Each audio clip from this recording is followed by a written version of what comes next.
आज हम लोग स्टार्ट करते हैं फिजिक्स का एक इम्पॉर्टेंट चैप्टर है Newton's laws of motion.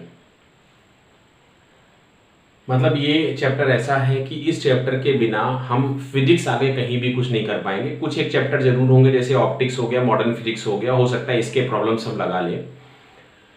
Otherwise पूरा 11th पूरा 12th ऑलमोस्ट सभी जगहों पर इसके कंसेप्ट यूज होते हैं। ठीक है, तो इसमें जैसे न्यूटन्स लॉज ऑफ मोशन, तो हमने बेसिक 3 लॉज जो पढ़े थे 9th में, एग्जैक्टली वही हम यहाँ पे पढ़ने वाले हैं। थोड़ा बहुत यहाँ पे चेंज होगा, थोड़ा बहुत कहीं कहीं पे डिफरेंशिएशन या इस तरीके का कुछ भी चीज आएगा, बराबर है ये। तो यहाँ पे हम लोग सबसे पहले फर्स्ट लॉ पढ़ रहे हैं, न्यूटन्स फर्स्ट लॉ।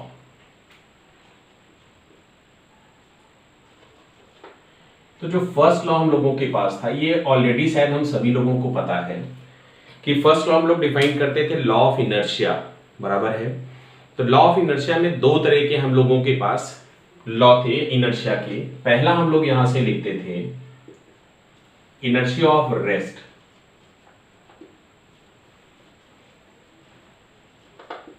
अभी आपको लग रहा होगा बहुत इजी है, अभी इसी में बहुत सारी चीजें ऐसी छोटी छोटी आएंगी ना जो लगेगा कि हाँ एकदम से नहीं है।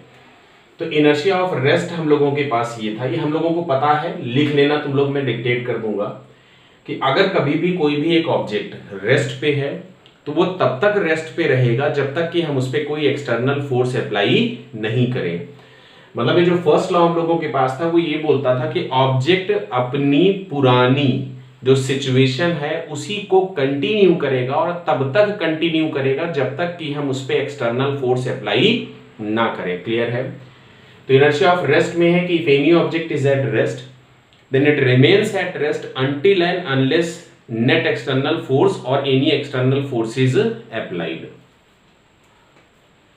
ऐसा ही हम यहाँ पे सेकंड लिखते हैं, ये फर्स्ट लॉ के ही दो पार्ट हैं बेसिकली बोल सकते हैं। इसको हम लोग यहां से लिखते हैं इनर्शिया ऑफ मोशन।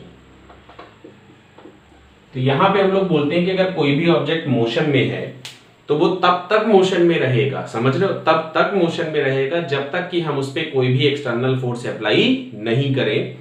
तो ये हम लोगों के पास हो गया फर्स्ट लॉ। ठीक है, ज्यादा इंपॉर्टेंट नहीं है, इससे रिलेटेड प्रॉब्लम्स भी आपसे ज्यादा नहीं पूछे जाते हैं। सेकेंड लॉ बहुत इंपॉर्टेंट है, बराबर है।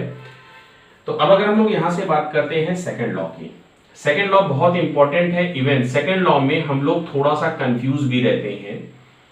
तो सेकेंड लॉ हम लोगों के पास क्या था, हम लोग मोस्ट ऑफ द कैंडिडेट्स ये समझते हैं सेकेंड लॉ, इवन तुम्हारी 9th एनसीईआरटी में भी सेकेंड लॉ जो लिखा है वो करेक्ट ही लिखा है, लेकिन हम लोग जो एप्लीकेशन पार्ट पे जाते हैं तो हम सेकेंड लॉ को गलत इंटरप्रेट कर लेते हैं। तो सेकेंड लॉ हम लोगों के पास क्या है कि किसी भी ऑब्जेक्ट पे एक्ट होने वाला जो नेट एक्सटर्नल फोर्स होता है, किसी भी ऑब्जेक्ट पे एक्ट होने वाला जो नेट एक्सटर्नल फोर्स होता है वो चेंज इन मोमेंटम के बराबर होता है। क्लियर है? तो बेसिक डेफिनेशन अगर हम इसकी लिखेंगे तो लिख लो, चाहो तो मैं डिक्टेट कर दे रहा हूं कि rate of change in linear momentum with respect to time will be equal to net external force.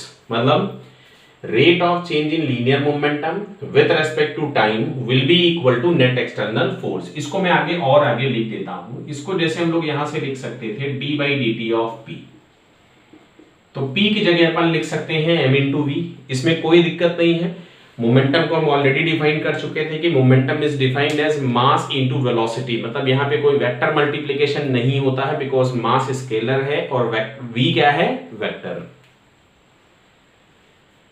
Differentiation हम पहले पढ़ चुके थे, प्रोडक्ट का डिफरेंशिएशन। तो प्रोडक्ट के डिफरेंशिएशन में अगर हम लोग यहां से लिखेंगे तो हम लोग लिखेंगे first function differentiation of second plus second function differentiation of first. Clear है क्या? तो ये हम लोगों के पास आता है नेट एक्सटर्नल फोर्स। हम लोग मैक्सिमम टाइम इसको लिखने लग जाते हैं F is equal to m into a, जो कि गलत होता है। ये हम लोगों के पास आ गया net external force on any object and this is second law. Clear? अब देखो, जैसे हम लोगों ने पहले जब डिफरेंशिएशन पढ़ा था तो ऑलरेडी हम लोगों ने पढ़ा था कि अगर कोई भी कांस्टेंट फंक्शन होता है तो कांस्टेंट फंक्शन का डिफरेंशिएशन क्या होगा, जीरो। क्लियर है? तो कांस्टेंट फंक्शन का डिफरेंशिएशन जीरो होगा। तो मान लो इसमें हम लोग वापस से दो केस ले लेते हैं। पहला केस कि अगर m हमने कांस्टेंट ले लिया, m अगर हम कांस्टेंट ले रहे हैं, जो कि तुम अगर आप बात करते हैं, चाहे हम जेई की बात करें चाहे नीट की बात करें, most of the question, even 99.9% questions जो आपको मिलेंगे उसमें मास कांस्टेंट होगा। अगर मास कांस्टेंट होगा तो यहां से इंफॉर्मेशन आपको क्या मिलेगी कि dm/dt जो होगा वो जीरो हो जाएगा। क्यों? क्योंकि अगर m कांस्टेंट है तो उसका रेट ऑफ चेंज क्या होगा? जीरो। मतलब किसी भी कांस्टेंट का डिफरेंशिएशन क्या होता है? जीरो। तो यहां से अगर हम लोग देखेंगे तो अब जो हम लोगों को f एक्सटर्नल मिलता है वो मिलता है m इंटू dv/dt। कितना मिलेगा? m into dv/dt। क्यों? क्योंकि ये वाला जो टर्म है दूसरा वाला dm/dt हम लोगों के पास क्या हो गया? जीरो। और इसको हम लोग dv/dt को लिखते हैं a, मतलब change in velocity with respect to time जो होता है वो हम लोगों के पास क्या हो गया? एक्सेलरेशन के इक्वल हो गया। तो ये आ गया f एक्सटर्नल।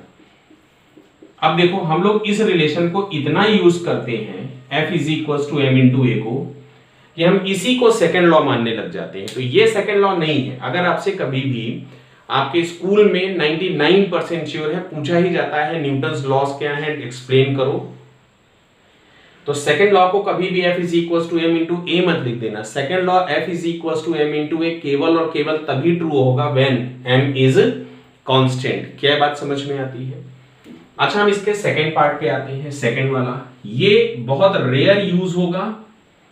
कहां पे यूज होगा वो अभी देखूंगा, अगर हो सकेगा तो मैं आपको समझा दूंगा। अदरवाइज इसको हम लोग आगे एक चैप्टर है, सिंगल चैप्टर, जिसमें हम इसको यूज करेंगे कि अगर m वेरिएबल हो जाए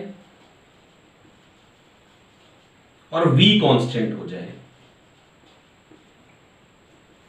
समझ रहे? अगर m वेरिएबल हो गया और v कांस्टेंट हो गया तो वापस से कांस्टेंट का डिफरेंशिएशन जीरो होगा, मतलब की बार ये वाला टर्म जीरो हो जाएगा, लेकिन अब की बार ये टर्म बचेगा। तो यहां से अगर हम लोग बात करेंगे तो f external is equal to अपन लोग यहां से लिखेंगे v इंटू dm/dt। क्या ये क्लियर है? बराबर, ये ध्यान रखना। f is equal to m into m केवल और केवल तभी लिखेंगे जब मास ऑफ द ऑब्जेक्ट क्या रहेगा? कांस्टेंट। क्या बात समझ में आ रही है? और जितना हम लोग फिजिक्स पढ़ने वाले हैं उसमें 99% से ज्यादा जगहों पर आपको मास क्या मिलेगा? कांस्टेंट। तो ये हम लोगों के पास दो लॉस हो गए। क्लियर? अब आते हैं हम लोग इसके थर्ड लॉ पे। क्लियर? सेकंड लॉ हम लोग पढ़ चुके हैं अभी, अब हम लोग आते हैं थर्ड लॉ पे। थर्ड लॉ में भी बहुत कंफ्यूजन है, थर्ड लॉ में बहुत कंफ्यूज रहते हैं बच्चे। तो थर्ड लॉ क्या है? देखो मैं क्लास में हर वो एक चीज डिस्कस करने की कोशिश करता हूं जिसमें बेसिक कंफ्यूजन्स होते हैं, है ना। तो वो अगर मैं आपको बता दूंगा और वो आप याद रख पाए लास्ट डे तक तो बहुत काम की चीजें आ जाती हैं। क्लियर? तो अब यहां से हम लोग लिख रहे हैं थर्ड लॉ।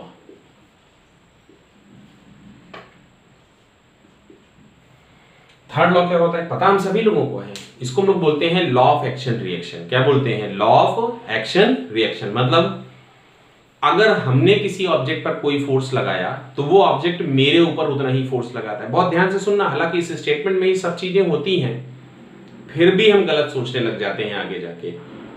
अगर हमने किसी ऑब्जेक्ट पे फोर्स लगाया तो वो ऑब्जेक्ट भी मेरे ऊपर फोर्स लगाएगा। ध्यान से सुनना, मतलब मैंने अगर ऑब्जेक्ट पे फोर्स लगाया तो ऑब्जेक्ट मेरे ऊपर फोर्स लगाएगा। यानी जो फोर्स लग रहा है वो दो डिफरेंट बॉडीज पर लग रहा है। मतलब मैं उस पे लगा रहा हूं तो वो मेरे पे लगा रहा है, मेरे ऊपर ही दोनों फोर्स नहीं लग रहे हो, ना ही उस ऑब्जेक्ट पे दोनों फोर्स लग रहे हैं। समझ में एक बात? इसको हम लोग बोलते हैं लॉ ऑफ एक्शन रिएक्शन। लिख देता हूं मैं यहां पे, लॉ ऑफ एक्शन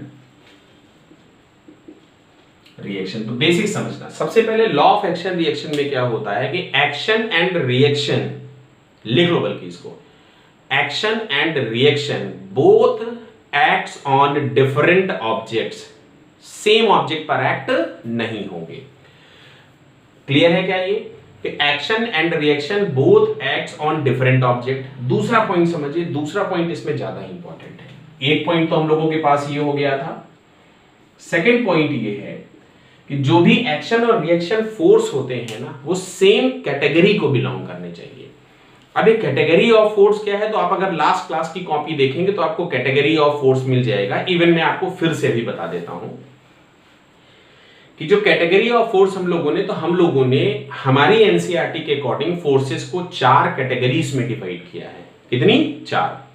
पहला कौन सा फोर्स था, मैं इधर लिख दे रहा हूं इवन फिर से चारों कैटेगरीज, कि जो फर्स्ट कैटेगरी हम लोगों ने डिफाइन की थी दैट इज ग्रेविटेशनल फोर्स, बराबर है।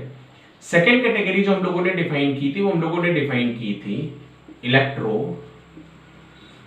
मैग्नेटिक फोर्स, ये हमने सेकेंड कैटेगरी डिफाइन की थी इलेक्ट्रोमैग्नेटिक फोर्स। थर्ड कैटेगरी हम लोगों ने डिफाइन की थी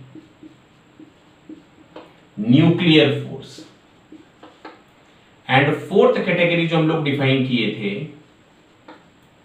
वो डिफाइन किए थे वीक फोर्स, बराबर है। ये एनसीईआरटी में 4 कैटेगरीज दी गई हैं इसलिए हमको पढ़ना होता है, बट अगर हम और आगे जाकर के बात करेंगे तो बेसिकली नेचर में जितने भी फोर्सेस प्रेजेंट है वो सब के सब इन 2 कैटेगरीज में आ जाते हैं, मतलब one is gravitational force and other is electromagnetic force. अब अच्छा बताओ न्यूक्लियस के अंदर में होता क्या है।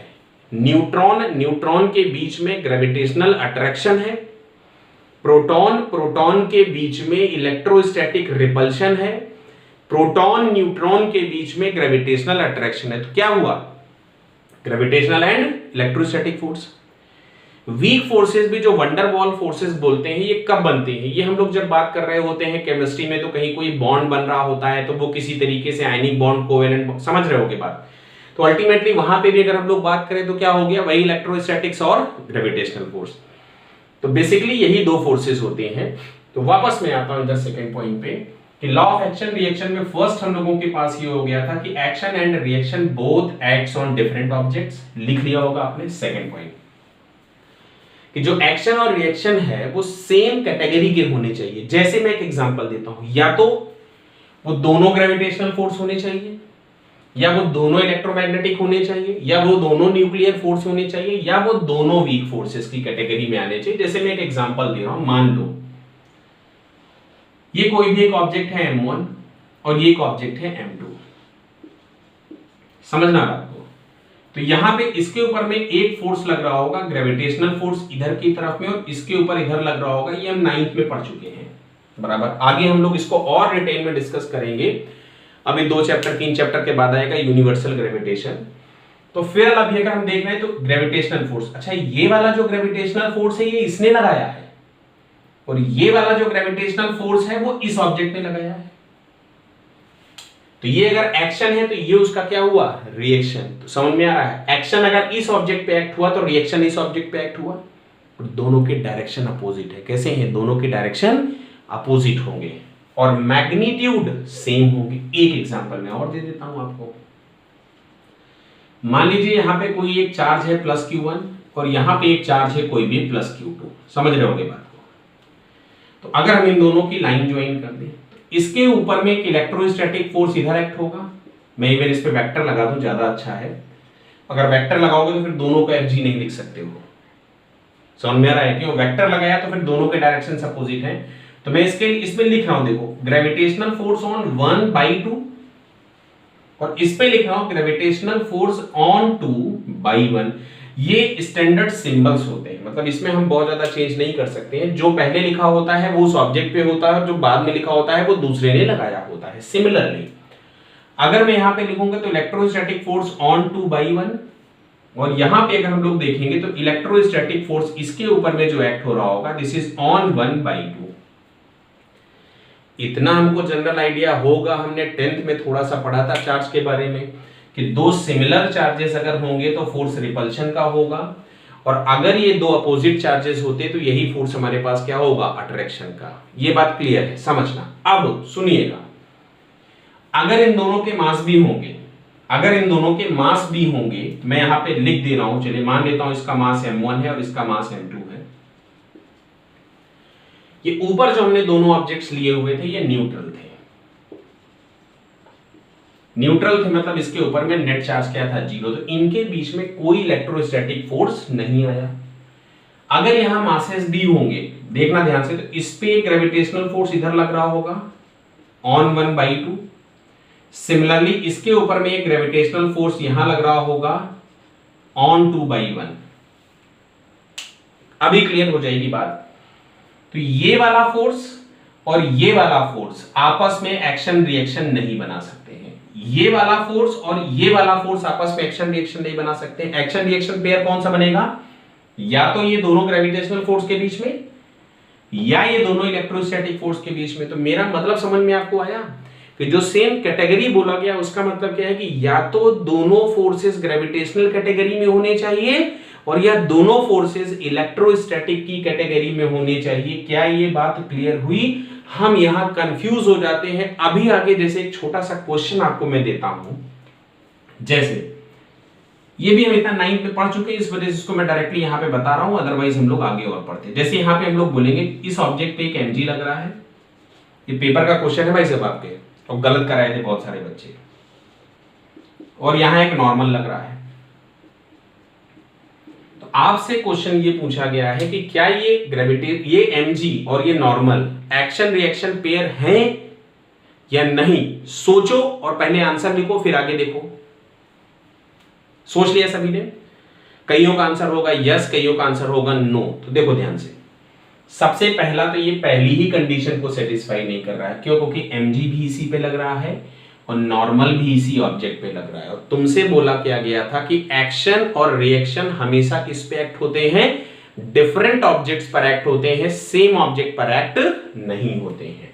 दूसरी चीज, ये जो mg है ये ग्रेविटेशनल फोर्स की कैटेगरी में आ रहा है, और ये जो नॉर्मल रिएक्शन है ना ये इलेक्ट्रोमैग्नेटिक फोर्स की कैटेगरी में आ रहा है। कैसे आएगा इलेक्ट्रोमैग्नेटिक फोर्स की कैटेगरी में, वो हम थोड़ा सा और आगे जाके डिस्कस करेंगे। तो यहां पे mg और नॉर्मल एक्शन रिएक्शन पेयर नहीं बना रहे हैं, ये दोनों कंडीशन को फेल हो गया। कौन सा?